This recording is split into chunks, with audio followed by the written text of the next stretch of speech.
sak mel darang in nui siwa ibak sam virtli na mut velin lung laya i thar nokla kasui suk zo thei lul na i tilai runa leng non la khom o ka di tin hung zong ka ti che parami chul ding ka phal no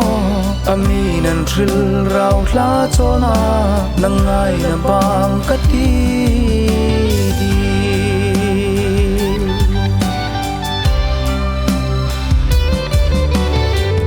par moi isak mel ka tong changin ngai na sing mitin ka hlir che mi hung don ve din ka ring no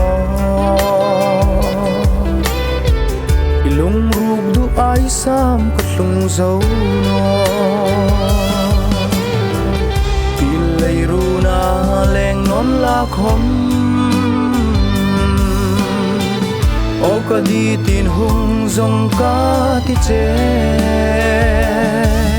parami chul ding ka phal no amin an thil rau hla chona nangai na bang ka ti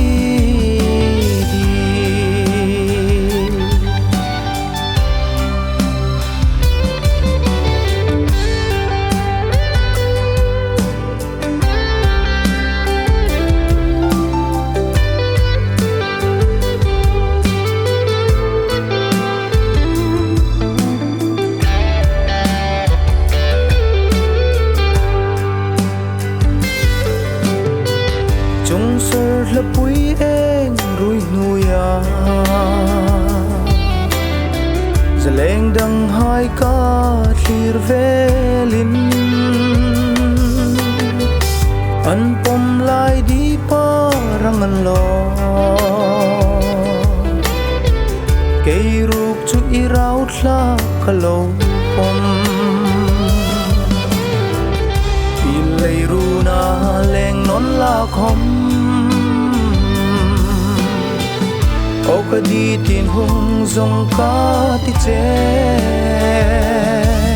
parami chul ding ka phal no amin an thil rau hla chona nangai na bang ka ti